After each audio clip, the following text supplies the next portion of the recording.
in, then that's great. So thank you all for coming. My name's Kristen Carpenter. I'll tell you a little bit more about me in a second. If you're a past patient of mine, so I'm one of the owners of Mend Physical Therapy. So lots of you are here from Mend. You either received an email or you know me in some way.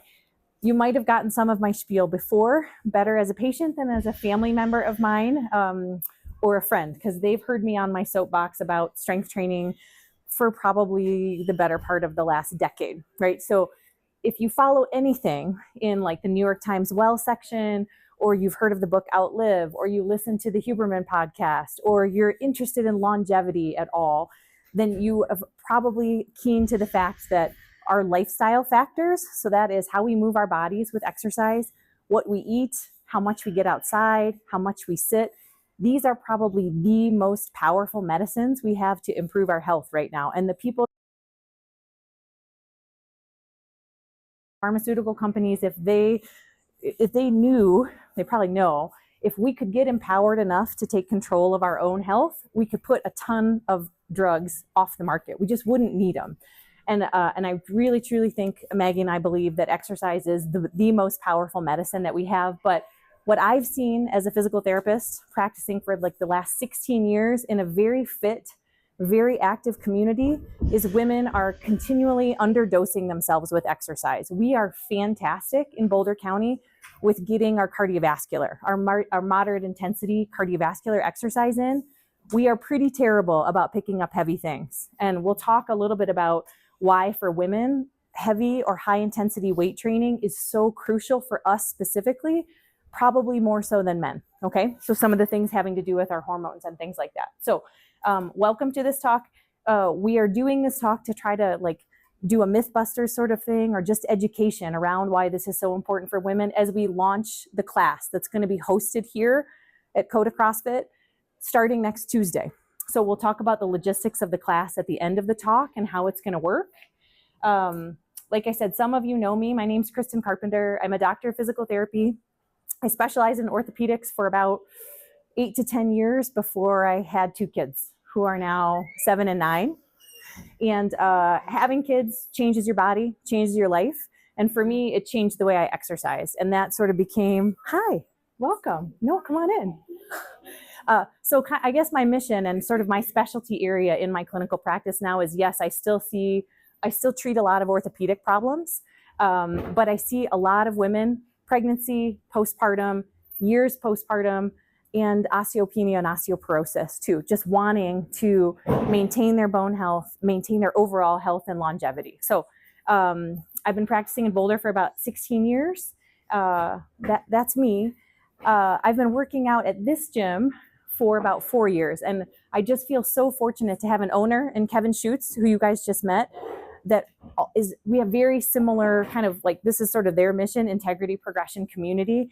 For me, being able to improve the health of my community is like, that's what makes me get up and out of bed in the morning. And so doing it one-on-one with patients in the clinic is fantastic. But I feel like now having the opportunity and having a willing coach and trainer and Maggie to collaborate with, we're so fortunate that we have the space, we have the personnel, like everything, the stars have aligned to make this happen. This is very rare in Boulder County. Like I've done a lot of exercise in Boulder and been to a lot of different studios, gyms, track clubs, triathlon clubs. Like I do not know of an environment like this that uses evidence-based exercise for women. So we have decided to create it, and I cannot tell you how excited I am about it.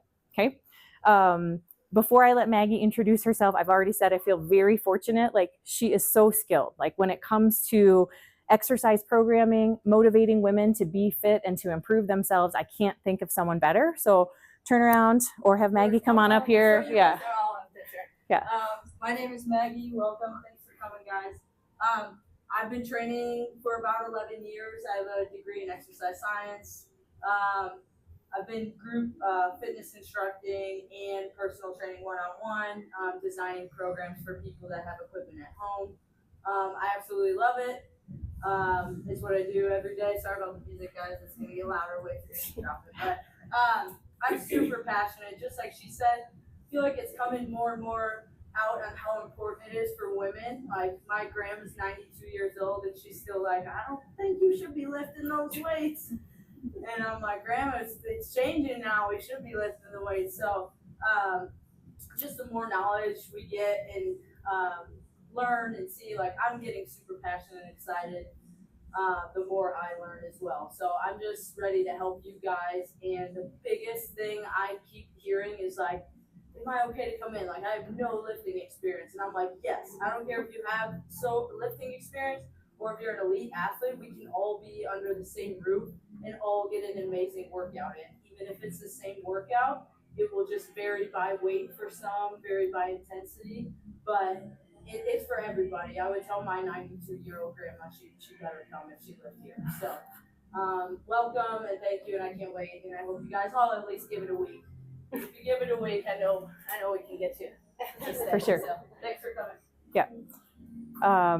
Okay, so here is this. So I'm going to talk for about 30 minutes. Sometimes I get, and then Maggie and I are here. We want to answer as many questions as we can. Like this really, truly is an educational session. But what we're going to do is discuss the impacts of exercise on muscle mass, on our bone health, and on our metabolic health.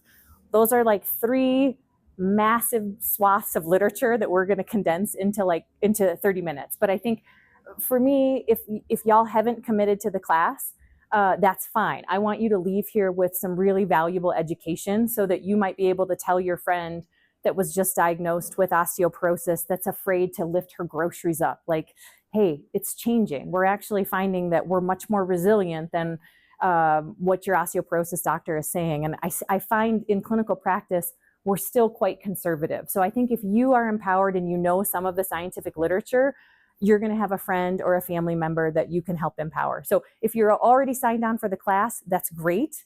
I want you to understand more of the foundation behind why we're programming the exercises that we're programming, because it is all very evidence-based, and we will continue to update the class as more recent literature comes out.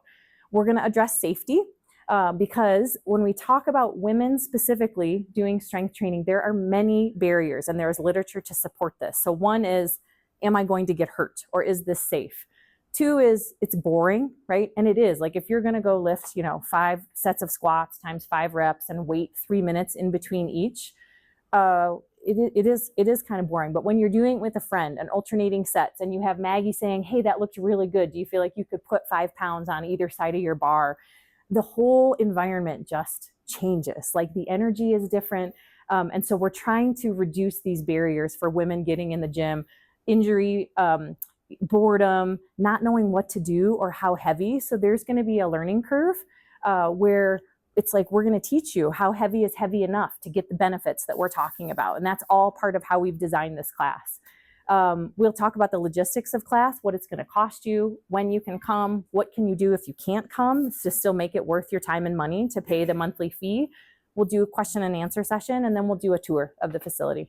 Okay, cool. Okay, so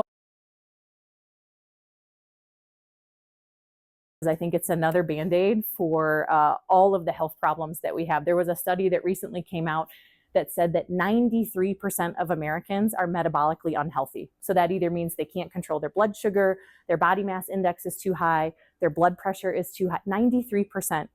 The vast majority of us are not meeting the daily exercise recommendations. Gym memberships are at like an all-time high, yet we are at an all-time low as far as health is concerned. Medicine is getting like more and more specialized in silos, right? And so there's all these specializations, and yet we're spending more and more money on healthcare. No one is getting better despite all of these medical advances. So like something is broken. We have a pill for everything. And I honestly think if you looked at strength training, even compared to cardiovascular exercise, strength training would be like the magic pill that would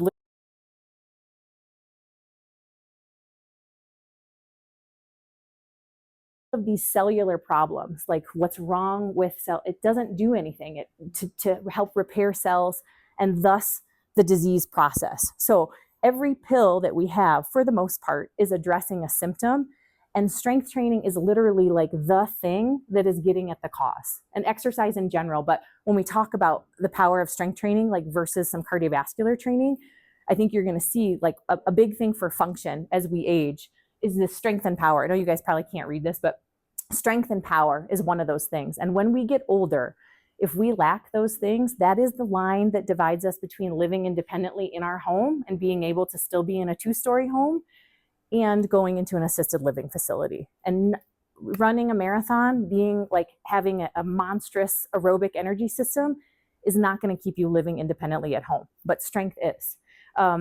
Also, it does some amazing things for our mental health. So if we're talking about the side of the pharmacy with the antidepressants and anti-anxiety things, this could be part built into this pill. So as far as mental health variables and physical health variables, strength training basically checks all of the boxes. And so if you're not doing it, you're missing out on something that's hugely potentially helpful for your health.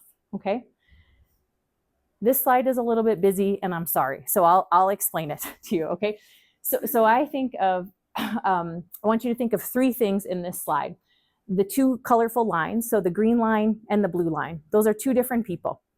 What we have on the y-axis over here is strength and balance. And I honestly think you could put any measure of health on that y-axis. It could be your metabolic health as another thing. And so I'd put blood glucose control and stuff under that too. So let's just say metabolic health could be there. The better that is. So that's like, you know, your health is higher over there. Person in green, that's a healthier person. That's probably someone that even from an early age, like this is your kid that's jumping off the monkey bars and putting money in the bone density bank, right? They're not the kid that's like more sedentary, eating a lot of processed foods. This is your kid that's eating more whole foods early in life and is more active, continues on through adult life. So kind of like probably where most of us are in this room right now. And then this is older life. So we know, and then sorry, the blue line is the unhealthier person, right? Less active, less healthy diet, all of those things kind of throughout life. The pink bar at the bottom is what's termed the disability threshold. So when we cross below it, this is when we rely on someone else or a facility to live still, okay? So what I want you to take away from this, and I'll give you, some of you know I lost my dad to cancer earlier this spring. And I think about this because he got to a point where he was here, okay? And I could see as he got sick, and I'm a visual person, so I could see, this process going on. He was very muscular, like he was that 81-year-old, you could look at his calves and you'd be like, man, he's fit. And then he started undergoing treatment. So his disease happened to be cancer, but you could pick any disease, right? It could be diabetes, it could be cardiovascular, it could be someone that had a heart attack. And whatever the treatment and the recovery time is, it tends to take us here, right? And so he got to this point where he was like disabled and in the hospital, and because he's 81, couldn't recover, right? Never could bounce back. So I was reflecting on that, and I was like, well, what would have happened if he put more money in the bank here? And he lost muscle mass with his, chemotherapy treatment or his, whatever the disease treatment is, and he declined, but he didn't decline that much. Like, would things have been different? Probably not, but I think about it for my own life. So I have a mentor that says, begin with the end in mind. And I think about that in the physical therapy clinic. The end is, what's the goal? Like for that person, do they want to run a marathon? Do they want to, lift 225 pounds overhead? That's kind of like my clinical brain. When I look at this, I think of like, begin with the end in mind. Like, what do I want the end of my life to look like, honestly? And if you've read Outlive, Peter Attia will talk about like kind of like the last decade of your life, and he calls it the marginal decade. And everybody has a family member that you saw go through the marginal decade, right? It was like they didn't get to do the things they enjoyed anymore, and they had a lot of doctor's visits, and they had that pill case that was like 20 pills that they were taking every day. And then you might know that person that lived to be 92 and then suddenly died. So this is what I think. My only beef with this slide is I don't think that if we invest in where we all are right now, in this middle of our life, I think we can get to that point where I say this to my friends when I'm talking about, I'm going to live and I'm going to live and I'm going to live and live and live, and then I'm going to just drop off the cliff. And that's how I would like to go, versus this kind of like slow march towards death, honestly, that's really miserable for you and your family. So really busy slide. But my point is, we're all going to decline as we age, but we're all still at an age here where we can bump, if we're at the blue line, we can bump up to the green line. And maybe we live longer, and maybe we live healthier so that we don't actually have to get into this disability zone. Okay? Questions about that? Okay, cool. Okay, so we're going to talk about loss of muscle mass first. There's a clinical term for that. It's called sarcopenia. There's no quiz, but we know that it happens over time, right? Peak muscle mass happens sometime in our 30s, let's say about 35. The significance of this loss of muscle, and here's just some rates for how fast it happens. So if you're below 50, you're going to lose about 3 to 8% of your muscle each decade. Sorry, Maggie. Okay. If you are after 50, the rate of decline increases, right? So then we're going to go up to maybe closer to like 5 to 10% per decade. Okay. So muscle size is one thing that relates to strength and function. Also how fast the muscle works. And that's where strength training helps us because it trains our power. When we're thinking about being that older adult, things that require power, which is muscle force times velocity, getting up and down stairs, preventing yourself from falling, right? So it can be the difference between a serious injury like a head injury or a hip fracture, which are killers of older adults. And it can be the difference between you still living independently in your home. So if your muscles are larger, this is why I mentioned my dad though, because it's important for you all to know that even if your muscles still look strong, like your calves are still beautifully defined and your biceps, but you haven't done anything to stimulate them in a decade, your strength actually decreases about 2 to 5 times faster than your muscle size. So just looking muscular, if you're not doing something to stimulate the muscle, is probably not enough, okay? So don't be deceived by people that look really good. And I think this roadmap here of like, what does muscle mass get us? It really is the difference when we're 80 or 90 years old between functional independence and functional dependence, okay? Okay, we talk about bone health and muscle health or muscle mass in close succession to one another because the curves are the same. So like this red line, this is peak bone mass. It happens at the same time as peak muscle mass, roughly. Now, the only thing, amongst Caucasian adults in the US, 50% of us that are over 50 years old are going to have an osteoporotic fracture. So half of us in this room are going to have a fracture from osteoporosis, right? We'll talk a little about why fractures are a big deal, but oftentimes people don't know they have osteoporosis because we're not screening for it. We don't know we have it until we've already fractured. And that's like the sentinel event that goes, then you go down the diagnostic process with the DEXA scan and whatnot. So like what Maggie and I would like to see is, can we get on this sooner? Like, can we start to do some bone building activity in our 30s, 40s, and 50s before the recommended DEXA schedule starts at age 60? The thing about women too is menopause, okay? And this is why I think we belong in the gym more than men, because we lose the power of estrogen on our side after menopause. And so the rate at which our bone density declines steepens a lot relative to men. And that puts us at risk for more of these fractures, more musculoskeletal pain, and things that it's like the spiral of death, right? Like, oh, I got injured or something hurts, I reduce my activity level, then I'm more susceptible to injury and less resilient. So we really need to be doing this kind of high intensity strength training to help our bones, okay? So what's the big deal with fractures? It's a big deal. Like, you'd think surgeons are so good now. They have like all these amazing surgical techniques. They're just going to put a pin in that thing and I'm going to like walk out the next day just like a hip replacement. It's not the case. When you look at the data a year after a hip fracture, 40% of people are unable to independently walk. And this is the one that just crushes me. 20 to 24% of people are dead within a year of fracturing their hip. So like, if you have an injury like that, even if you have a great surgeon and they repair it, the likelihood that you are going home, it's 33% of people in a nursing home, 60% require assistance to walk, 20 to 24% are no longer alive. Those are scary statistics. So if we can do something 10, 20, 30 years in advance of that fracture to prevent it from happening, it's a big deal. It really improves people's quality of life, keeps your family happier, you get to be with your grandkids for longer. I mean, things that are like the satisfaction of life, right? So, okay. All gloom and doom so far. I'm sorry. We're declining, we're losing muscle, we're losing bone, we're gonna fall and break a hip and die. There's some, but this is where, like, thank goodness for science, and thank goodness for really smart researchers that want to push the envelope. So this is like the hallmark bone density trial. So this is called the Lift More trial. I would say people people all around Colorado have sought out our physical therapy practice because we've written blog posts on the Lift More trial. It's been out there, and people with osteoporosis that are looking at the literature, they know about this trial. So this was actually done in 2017, and this is like the optimism and the hope and why I'm so glad you're all here, because this trial was so well designed.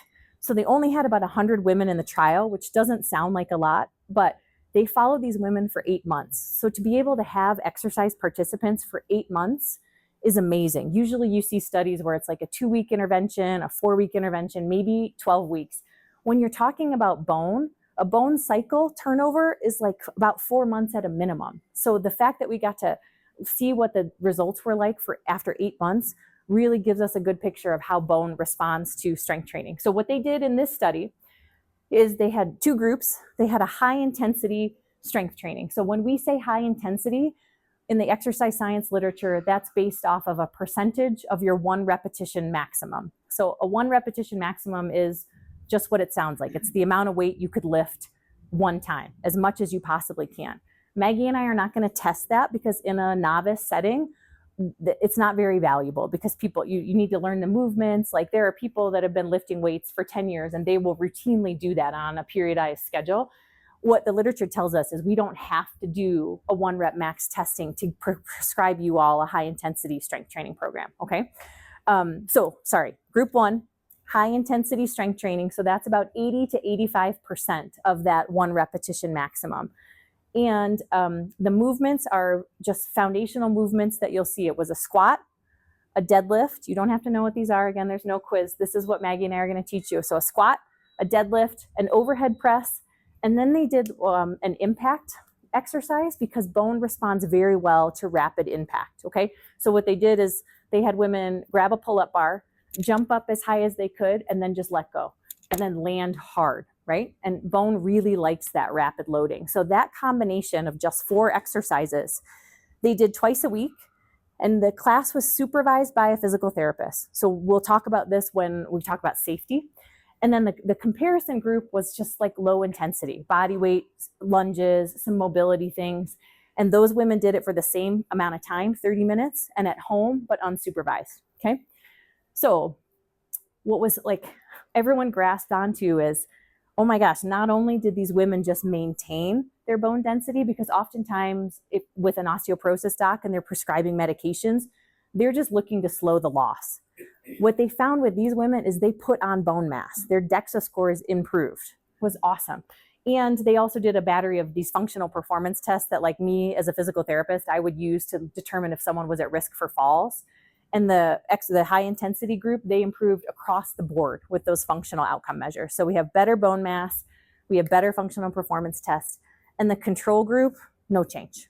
And they actually lost bone mass. So over those 8 months, by exercising still twice a week for 30 minutes, so that's 60 minutes of the weekly recommended dose, but they're still losing. They're losing the battle. Okay.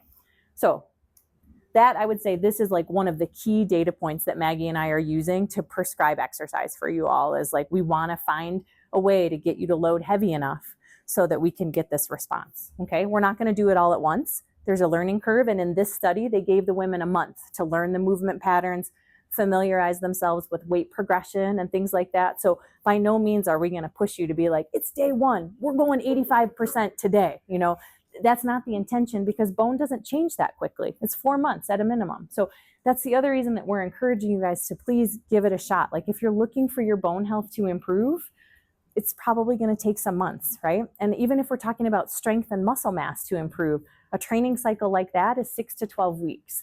So our hope is really that this becomes a lifestyle for you, and not just let me just go to this class for a week and check it out. Okay. So that's bone health, the Lift More trial. Okay, but we can't just lift for an hour. Like, you guys will be so sore and so bored. Like, we got to do something else. So what about like cardiovascular exercise? Is that any good? Yeah, we know. They've been publishing studies since the 1970s that tell us that just steady state cardiovascular exercise is good for us. It keeps us a healthy weight. It helps control our blood pressure, prevents cardiovascular disease. So by no means are we telling you don't do that. But if we look at traditional endurance exercise and how that reduces our our disease processes. So looking at two main human killers: type 2 diabetes, so metabolic health, poor metabolic health, and cardiovascular disease. If you look at women, this is a study specific to women, if you look at women who only did cardiovascular activity, their type 2 diabetes risk reduction was 48%.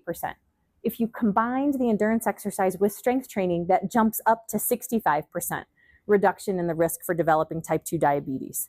Very similar story for cardiovascular disease. If you just did cardiovascular exercise alone, 21% reduction in developing cardiovascular disease. If you combined it with strength training, 39%. So we almost double our risk reduction when we layer in strength training with cardiovascular training. Not to mention, we put on lean mass. Like if you're perimenopausal or menopausal, or you have body composition things you'd like to see change, adding muscle mass is going to help a lot with that too. So we also get some aesthetic things as well as all of this health benefit stuff. Okay. So does the kind of cardiovascular exercise matter? And the answer is yes. And especially when we get in and around menopause, postmenopausal, perimenopausal, the intensity of the exercise really matters. So who's heard that cortisol increases with endurance exercise? Anybody heard that? So if you've got like belly fat, cortisol is like terrible for that, right? It's also a stress hormone. So when it's really high, it kind of indicates that maybe we're not as healthy as we could be. So when we look at kind of like the overarching benefits that we get from high intensity interval training, and I won't define that right now because there are so many protocols. It could be 20 seconds hard, 10 seconds easy. It could be 30 seconds hard, 90 seconds easy. Maggie is like a master at creating these things. And so we will vary it. Okay. But the point is, when we do high intensity, so that's like, 75 to 77% of your heart rate and higher, versus something that you could sustain for like 30 minutes. Like we're jogging and I can talk to Gabby for like, 20 miles, which is what she loves to do. And we're just like talking the whole time. When we look at how each of those types of exercises affects our metabolic risk factor. So we've got insulin sensitivity, VO2 max, which is a measure of our aerobic capacity, body mass index, blood pressure, cholesterol. Essentially, the column that y'all are looking at on the left with all the green, that's high intensity training. You get all those benefits from high intensity interval training. When you look at this, this is our boulder exercise. This is what we love to do: triathlons, marathon running, hiking, skiing uphill, whatever. You only get 3 of those things, right? So if we're thinking like, how am I going to get the biggest bang for my buck for my metabolic health, as well as my body composition, because that's the next thing we're going to talk about, we want to introduce intensity into our cardiovascular exercise routine. So, and this is just another little data point to support high intensity training. So this was done in women specifically. They looked at women doing 12 weeks of either moderate intensity training or high intensity training, and there was some strength training thrown in there too. So if anyone says that they don't have time to exercise, high intensity training, you can do about half as much exercise for more, you get more bang for your buck with high intensity. So this study illustrated that 40 minutes of moderate intensity training versus 20 minutes of high intensity training. So half the time, everybody had improved body composition, which we knew from the last slide because the BMI improved and the abdominal fat improved. But only in this study, only the high intensity groups had reduced abdominal fat or visceral fat. Anybody know what that kind of fat can do to you or what it means? It'll kill you, right? That's the kind of fat that increases mortality. When we have that central adiposity that's all around our organs, there's like increased mortality. So if we can reduce that, it's usually an indicator that our metabolic health is better too. We're controlling our blood sugar better, our blood pressure is better, things like that. Okay. Questions? I know I talk fast. Is there anything? Right? Okay, we'll do questions at the end. Okay, so safety. Will I get hurt if I lift heavy weight? So like I said, we're going to go through a learning curve with everyone where Maggie and I are not going to push you to 80% of your maximum on the first day. Probably the best data we have on if this is safe is the study out of Australia, the Lift More trial. So the average age of these women was 65 years old. They all had confirmed either osteopenia or osteoporosis. We knew their bone health was already declining, okay? They did 2 sessions a week for 8 months. That was 2,600 exercise sessions, 2,600 sessions. One person got injured in one session of the 2,600. She strained her back doing a deadlift. She missed 2 sessions, and then she was back at it the next week and completed the full program. Okay, so that's probably the authors of this study. I really like some of the things that they said. This convention in the osteoporosis world that we're frail, right? And then because of that, maybe we've actually pushed women to treat themselves as frail. And so they're afraid to go pick up the heavy things, right?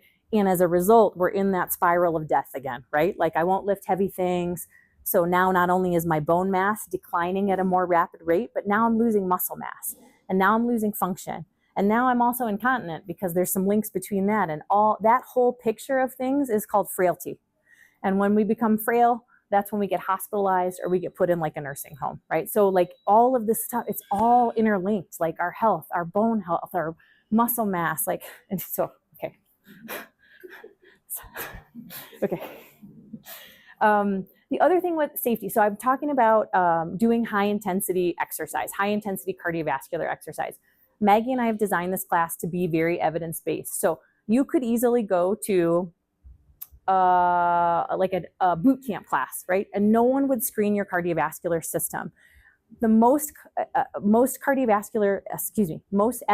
cardiovascular events happen with high intensity things. That's why people have heart attacks when they shovel snow, because they've literally they haven't done anything for a long time that's high intensity. And then they go out and they lift heavy things. And that's when someone has, underlying metabolic and cardiovascular disease and they have an event. I don't think that's any of you. We live in a very healthy community. And the reality is, in women, an event like that is 1 in 36.5 million hours of exercise. You're more likely to die from taking nonsteroidal anti-inflammatories than from doing high intensity intervals. But Maggie and I are still going to follow the American College of Sports Medicine recommendations, which is to do a screening form, which is called the PAR-Q.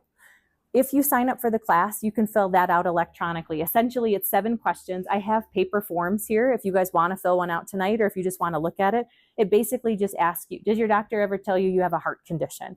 Does your doctor ever said that you should only be medically supervised during physical activity, right? So this is just a good thing for Maggie and I to know, like, if you do have a very strong cardiovascular risk profile, we're gonna have you do your intervals at a slightly lower intensity as you get started.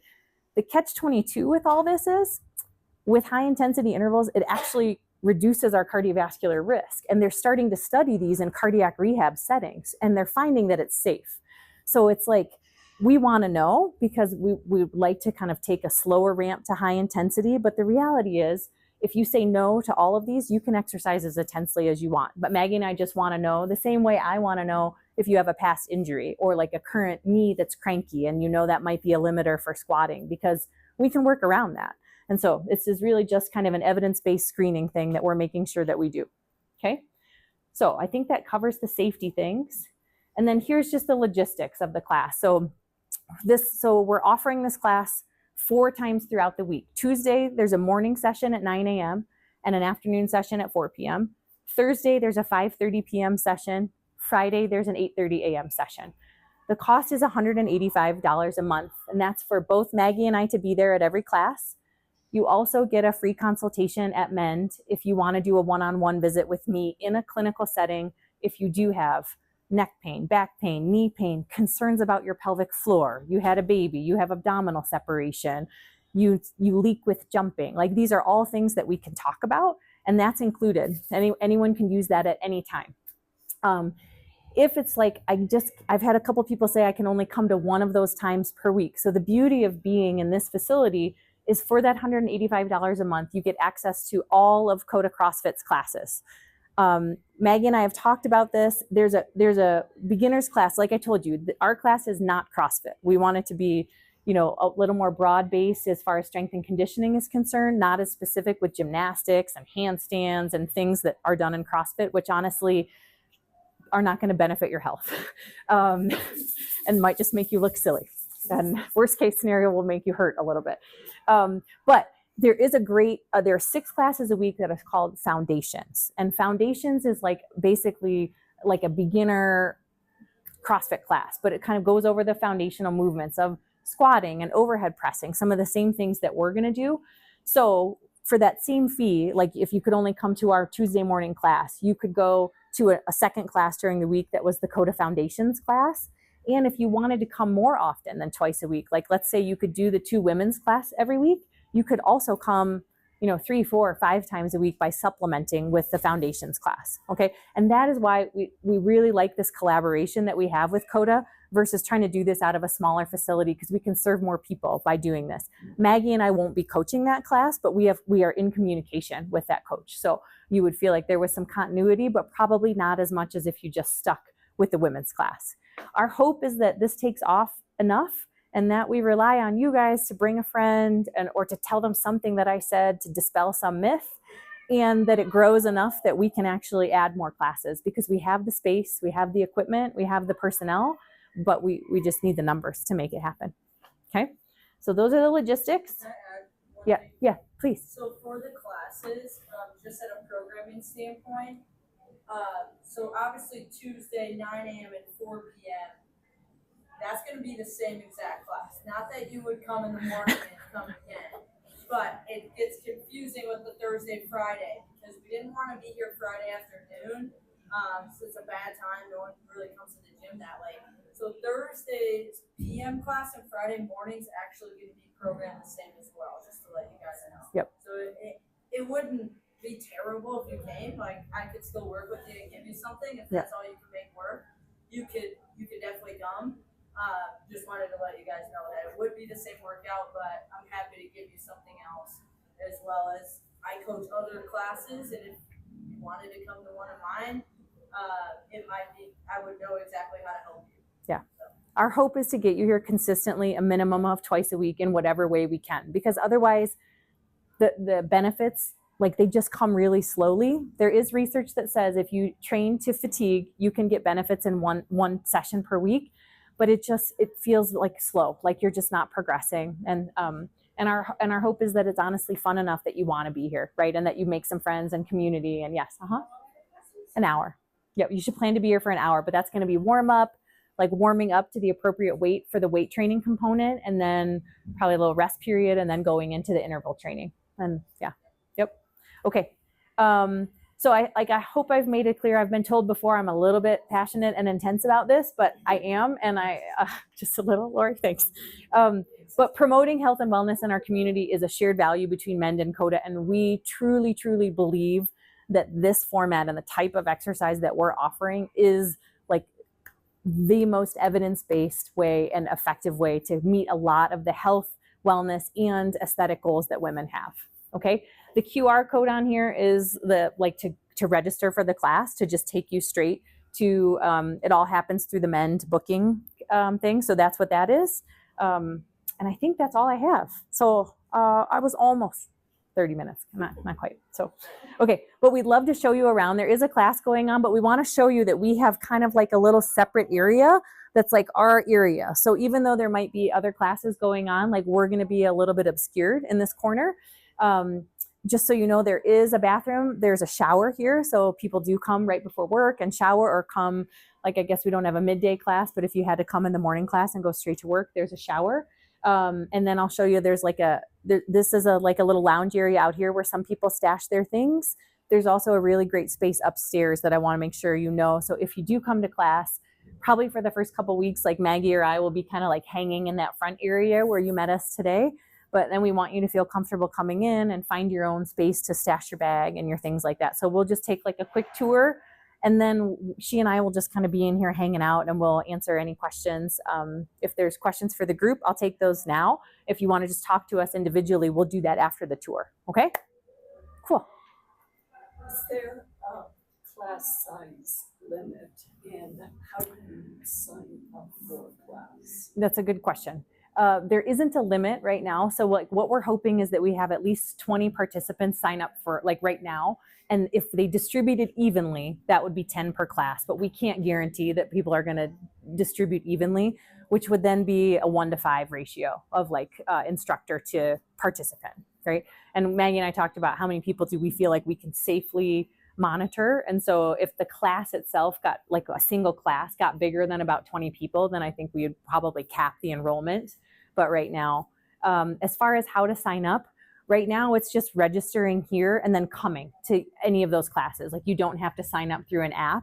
If we get to a point where we're having like a space issue, we have a resource for that, but we're going to start with just saying, hey, if you wanted to come, you thought you were going to come at 9 on a Tuesday and you didn't make it, then you come at 4 on a Tuesday. So you don't actually have to sign up for class just yet.